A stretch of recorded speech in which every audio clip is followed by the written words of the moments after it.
Oh, qué será que todos los avisos nos van a evitar? Porque todas las risas van a desafiar y todas las campanas van a repicar, porque todos los himnos van a consagrar. Buenos días, señores auditores. Esta mañana vamos a conversar en nuestro programa de cine latino con el documentalista Andrés Lubert. Bienvenido, Andrés. Hola, ¿qué tal? ¿Cómo estás? Hola, bienvenido. Bueno, Andrés viene a presentarnos su último trabajo, El color del camaleón. Este es un documental que relata la búsqueda de una verdad, un camino al pasado de un padre que ha guardado silencio por casi 40 años. Una historia que se inicia en Chile con la dictadura de Pinochet. Andrés tiene 32 años y estudió artes visuales en la Escuela de Cine RITS de Bruselas. Sus 14 documentales han participado en más de 130 festivales internacionales en 20 países y han ganado numerosos premios. Además, en 2013 obtuvo el prestigioso premio Boccaccio por su vocación de hacer cine social. Entre sus filmaciones más destacadas encontramos Marichihue, Venceremos por siempre, La realidad y Búsqueda en el silencio. El padre de Andrés es Jorge Lubert. Es chileno y huyó de Chile hacia Alemania en 1978. Luego vino a Bélgica y aquí se convirtió en camarógrafo. Andrés, ¿es para seguir los pasos de tu padre que te iniciaste en el mundo audiovisual? Claro, un poquito sí, porque un padre para un hijo siempre es un ídolo, ¿no? Un héroe, ¿no? Y yo siempre veía a mi papá filmando, trabajando con la cámara, era su trabajo, ¿no? Entonces, siempre tuve la oportunidad también de usar cámaras, estuvo como muy cerca mío siempre, ¿no? Todo el mundo audiovisual, ¿no? Entonces, era, sin que yo lo quise, igual me metí, así, sin de quererlo, me convertí en cineasta. Querías ser como tu papá, con una cámara. De cierta forma, sí, creo que sí. Sí. Y tu papá ha estado en muchos lugares donde ha habido conflictos de guerra, revoluciones. ¿Cómo se vive eso como hijo? Claro, mi papá, desde principios de los 80, que fue la primera vez a El Salvador, a Nicaragua, a filmar ahí las sandinistas, los contras, no ha parado hasta hace muy poco tiempo, ¿no? De ir a todos los conflictos del mundo, a Irak, Afganistán, la guerra en el Balcán, todo. Y obviamente es muy peligroso y siempre en su vida en Bélgica buscó el peligro, y como hijo uno no entiende por qué su papá, teniendo una familia y todo en casa, por qué busca el peligro, por qué arriesga su vida. Eso también era uno de los motivos para mí, juntos con algunos otros, de iniciar mi búsqueda de quién era mi papá, por qué hacía lo que hacía. Yo quería, porque al final de las cuentas, el inicio de mi película, de empezar a hacerlo, parte con que quiero nomás, como cualquier hijo, tener una relación más normal o mejor con su papá, ¿no? Entonces era una forma de acercarme a él y tratando de entenderlo. ¿Por qué tiene también una relación extraña con su país natal, que es Chile? ¿Por qué se escapa en las zonas de conflicto arriesgando su vida?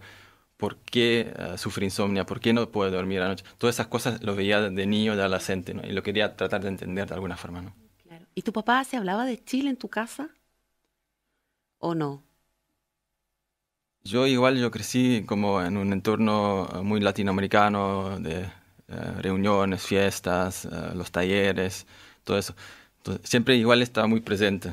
Pero hablar como de su vida en Chile, no. Eso no. ¿Y cuándo te enteraste que en Chile hubo una dictadura? ¿Qué edad tenías? Porque tú naciste el año 85, o sea... Claro, ¿cómo me enteré? Igual, para un niño pasa de formas muy inocentes, ¿no? Por ejemplo, mi mamá, que es psicoterapeuta, siempre quiso decirle algo a sus hijos, ¿no? Sobre el pasado de su papá, ¿no? Entonces, cuando era muy pequeño, nos decía que mi papá había estado preso, pero que no había hecho nada malo. Eso es como una explicación que uno puede hacer a un niño pequeño, ¿no? Y después, Ya nunca me dijeron mucho más, pero yo tenía un libro que se llama Chile, een Zwartboek, en neerlandés, ¿no? Un libro negro. Un libro negro, y ahí se explicaba todo de la dictadura. Entonces, ese libro lo podía mirar fotos, leer un poco, y eso era una de las fuentes que tenía, ¿no? Porque en ese momento no existía internet ni nada, ¿no? Entonces, Ya, ok. Bueno, El color del camaleón nos cuenta la vida de Andrés y de su afán por descubrir el secreto que guardaba su papá. Es una narración que llevaba 12 años incubando en su corazón. ¿Qué le pasó a su papá en el Chile de Pinochet? ¿Por qué él no era como los otros padres? ¿Fue torturado para convertirlo en torturador? ¿Lo consiguieron? Había tantas preguntas sin respuestas, como tantos relatos e imágenes guardadas en la memoria de Jorge. Te propongo que escuchemos el audio del tráiler para que el público se interiorice un poco, para seguir conversando, y les recordamos al público que Casa de América Latina el 21 de marzo en el Cine Vendôme hará la avant-première contigo y con tu papá. claro, sí. Sí. Y bueno, y tienes otra avant-première también el 7 de marzo en otro cine. En todo Flandes y también en el Cinema Aventure en Bruselas. Ya, Sí. pero bueno, nosotros aquí esperamos que nuestro público llegue al Cine Vendôme el 21 a las 9 de la tarde. Yo creo que es más temprano, Ah, bueno. pero lo pueden buscar en internet. Lo podemos obviamente. buscar en internet en la Casa de América Latina. Nos vamos a escuchar un poquito el tráiler. ¿Por qué todo el tiempo arriesgabas tu vida?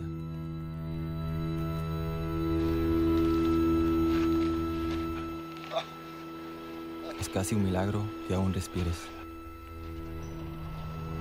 Llevas toda una vida escapando de tu pasado, de tu realidad, de nosotros, tu familia. Hace 12 años que esta historia comenzó para mí.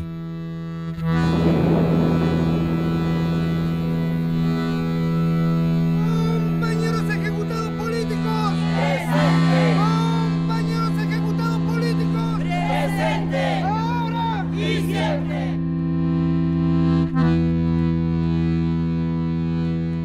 Traté de hablar de tu pasado, pero tu silencio. No sé qué hacer con él. Es muy fuerte, ¿eh? Sí. Para mí es muy complicado.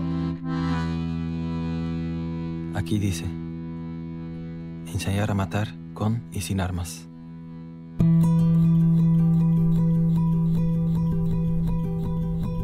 Haciéndolos perder la defensa moral.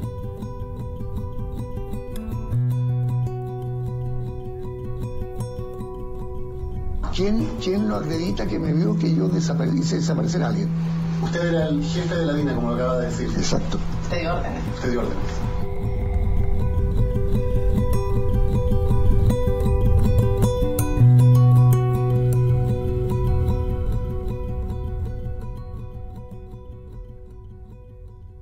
Es bastante fuerte. Me imagino lo que significó para ti estar en esa situación con tu papá. ¿Y qué te impulsó? ¿Qué verdad? ¿De dónde tuviste la pista para decir, aquí hay algo que yo no comprendo? ¿Quién te puso esa lucecita roja? ¿A quién te la encendió para decir, mi papá no es como los otros? Yo creo que es más algo, un proceso que fue sobre un tiempo, ¿no? Que partió también de una búsqueda de identidad, ¿no? Yo quería también saber de dónde venía mi papá, quién soy yo, al final también de dónde vienen mis huellas, ¿no? De Chile. Y poco a poco empecé nomás de una forma muy inocente, yo mismo a buscar su historia, ¿no? Porque él no podía hablar, era un trauma extremadamente fuerte, que era como un bloqueo, no podía hablar de eso, era nada, ninguna palabra, era muy fuerte. Entonces cuando uno tiene un silencio, es aún más fuerte la búsqueda del otro para saber por qué lo tiene. Entonces yo quise nomás entender ese silencio, ¿no? Y una de las personas que más me ha ayudado en eso es Orlando Lubert, que es el hermano de mi papá. Un cineasta muy cineasta conocido también. en Chile. Claro, cuando mi papá se fue al exilio, y llegó a Berlín Oriental. Su hermano ya estaba allá en el exilio, donde había muchísimos chilenos que se habían ido a Alemania Oriental. Y él vivió de muy cerca, ¿no? Cómo llegó mi papá ahí totalmente destrozado psicológicamente. Y él también se obsesionó de eso, ¿no? También quería entender qué le había pasado. Y mucho más tarde pasan otras cosas y llega a Bélgica, mi papá, y llega a Bélgica justamente para iniciar una terapia con el doctor Barudi, un conocido psiquiatra chileno que en esa época tenía un centro psicosocial que se llama Colatz, donde recibían refugiados traumatizados de Argentina, Chile, Brasil, de otros países. Mi papá también llegó ahí y mi papá llegó a ser uno de sus primeros pacientes, ¿no? Y también lo tomó en casa como un hijo. Mi papá vivió un año con él y hay un texto que me gustaría leer que nos va a llevar un poco adentro de eso. Mi papá empezó después a reconstruir lo que le había pasado en terapia. Hizo un texto escrita en primera persona sobre sus vivencias, ¿no? ¿Qué le había pasado?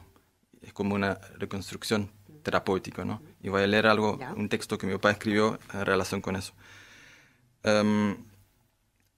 Me sabía frente a él y al mismo tiempo frente a mi propio enigma, y comencé lentamente, dolorosamente a revivir día por día las imágenes traumáticas de mi pasado.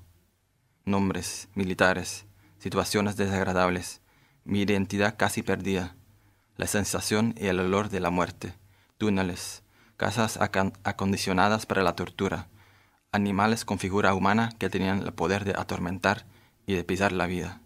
En este laberinto estaba yo, torturados y torturadores, desaparecidos y aparecidos, todo perfectamente camuflado por los servicios de inteligencia nacional y transnacional. Un poco más allá en el texto. En Chile, las fuerzas represivas habían tratado de sacarme todo sentimiento de humanidad y despersonificarme. Yo debía transformarme en un títere más en medio de su máquina infernal. Y para concluir, algo que subraya al final de las cuentas como un mensaje de toda esa maldad, de todas las malas cosas, algo positivo, que es, ahí dice, que ni la represión más sofisticada ni la maldad son capaces de destruir nuestros sentimientos y esperanzas, de lo difícil que es destruir lo humano que vive en nosotros. Eso es una parte de ese texto. ¿Y cuando le presentaste a tu papá la idea del proyecto? Porque lo vas a desenmascarar de cierta manera. ¿Cómo reaccionó? No lo hagas, me vas a poner en la balanza, te vas a encontrar con algo feo. ¿Cuál fue su reacción? Yo no usaría la palabra desenmascarar, pero... No sé, bueno, descubrir el pasado oculto. Yo creo que para llegar a responder esa pregunta tengo que contar algunas cosas más que yo creo que todavía no están claras para el oyente. Primero que nada, era una época cuando en Chile era como un lugar de experimento para los servicios de inteligencia de Estados Unidos, la CIA, para probar técnicas de guerra psicológica, ¿no? De cómo era en la dictadura, ¿no?, de Pinochet, todos lo sabemos,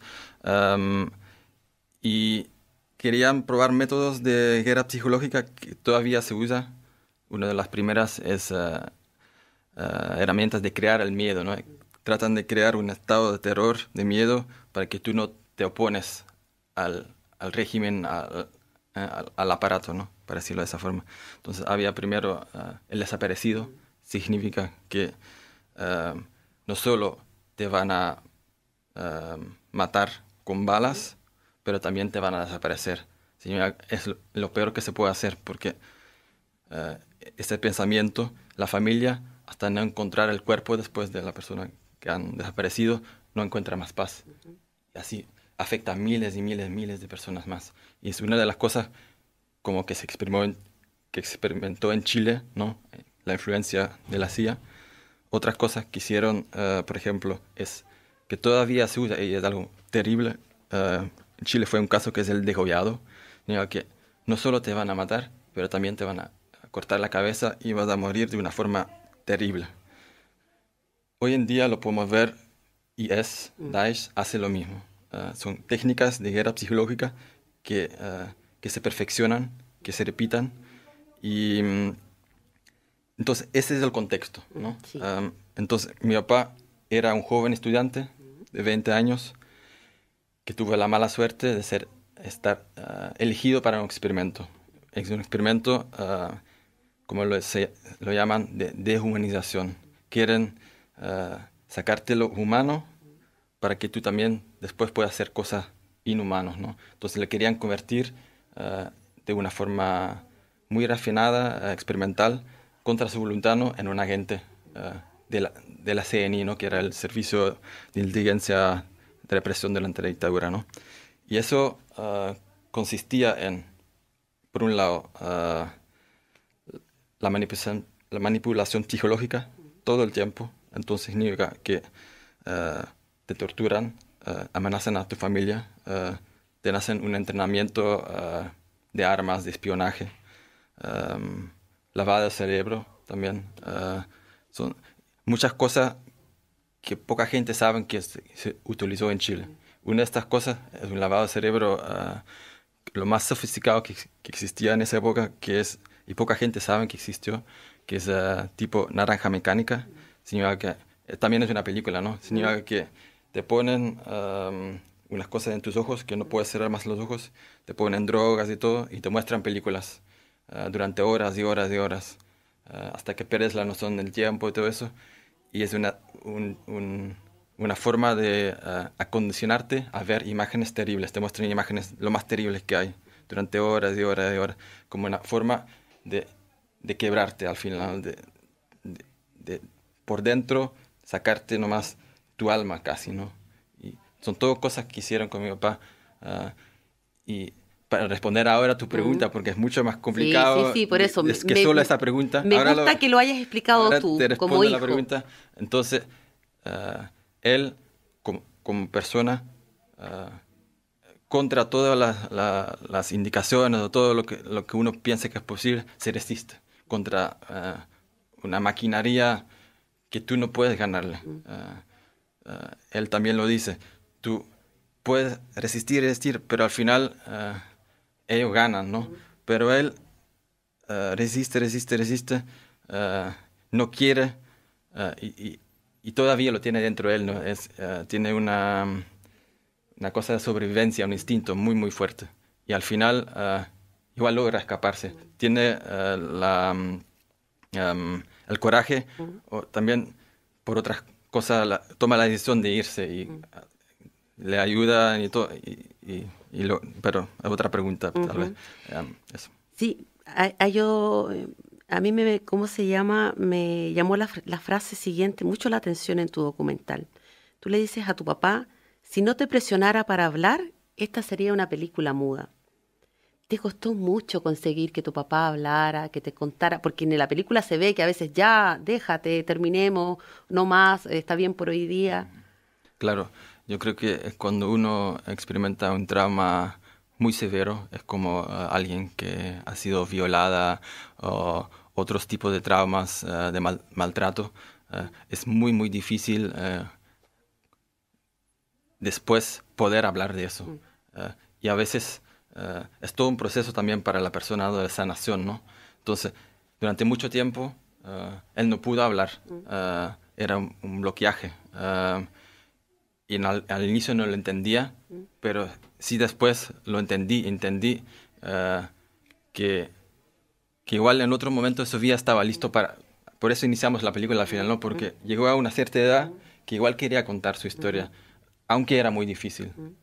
Entonces en la película también ves que él habla hasta que no puede más. Siempre como llega un momento que... así, de adentro, muy fuerte, que no puede más. Pero sí ha contado muchas cosas, eso sí. Bueno, en el documental se ve, tu papá lo secuestran un día, lo llevan a un lugar donde hay un altar para los nazis.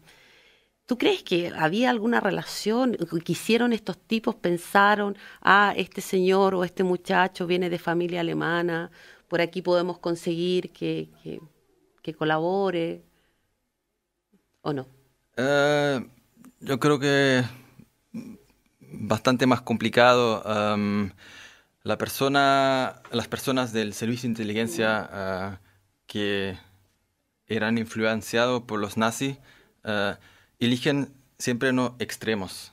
Entonces, esa persona, antes de trabajar para el servicio de inteligencia de Pinochet y adorar a personajes nazis, adoraba a otros extremos, que era también el maoísmo y todo. Antes era comunista, pero extremo, este tipo. Y después va al otro extremo. Yeah. Siempre son extremos, ¿no?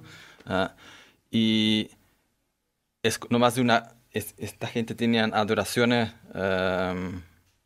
para este tipo de personajes, ¿no? Pero para ir un poco más allá, claro, hay teorías que en un momento el servicio de inteligencia quiere que mi papá se vaya de Chile porque saben que va a ir a Alemania, porque tiene descendencia y huellas allá, y su hermano ya está allá, para que él infiltre allá en la comunidad más grande de exiliados, ¿no? De chilenos. Y lo trataron de hacer también, trataron de obligarle a trabajar allá, pero no quiso y se refugió y se fue a Bélgica en ese momento. Eso. Y para decir otra cosa, para que no haya confusión, Claro. que mi familia chilena no tiene nada que ver con los nazis. No, por Ellos se supuesto, fueron no he dicho eso. En 1880, Sí. desde Alemania se emigraron a Chile. Eso. Sí, sí, no. Y además tu papá se arrancó y se casó con una chilena, tu abuelita. En vez de casarse con una alemana, te escuché en una entrevista. El abuelo. tu abuelo, Sí, sí, pero sí, ya sí. no es la primera generación No, que llegó allá, sí. ¿no? Pero No, claro, no, mi no. abuelo. Sí, sí. Tu abuelo directo, el papá de tu papá. Yo sé, en el documental tú muestras nombres. Das con los datos de las personas que torturaron a tu papá, que lo metieron a este. Está José P., que era miembro del ejército y reconocido por su sadismo y que estuvo en la Escuela de las Américas. Y también estaba Guillermo R., que daba instrucción militar. En ese momento les decía cómo debían actuar. Este señor también llegó a ser general del ejército chileno. ¿Tuviste el coraje de ir a enfrentarlos? ¿Se te pasó por la cabeza? ¿Qué pasa como hijo cuando te encuentras con este señor torturó a mi papá o este lo detuvo? Claro. Lo que yo quería hacer en la película, yo quería confrontar a esa gente con lo que han hecho. Porque esa gente hoy en día duermen bien, duermen tranquilos, tienen incluso la conciencia limpia por alguna razón, que ya lo voy a explicar por qué. Pero yo quería que por una vez también se sentían como perseguidos, ¿no? Sí. Porque por una vez llega alguien que como que la justicia toca su puerta y ya su pasado está ahí, que siempre lo escondieron, lo negaron, ¿no? Y tenía todo preparado en la película, incluso había ido a espiarlos, había conseguido sus datos de dónde viven y todo, y fotos de ellos, y fui a las casas de ellos a mirar cómo me puedo acercar a ellos, pero después le expliqué a mi papá lo que quería hacer, y estuvo muy asustado. Dice, no, Andrés, no puedes hacerlo, eso es demasiado peligroso, esa gente nos ubica en 5 minutos después, nuestra familia no puede hacerlo ahora, es demasiado peligroso, hay que hacerlo de otra forma, tenemos que denunciarlo en la película, mostrarlo después tenemos también una protección porque tenemos la película y todo.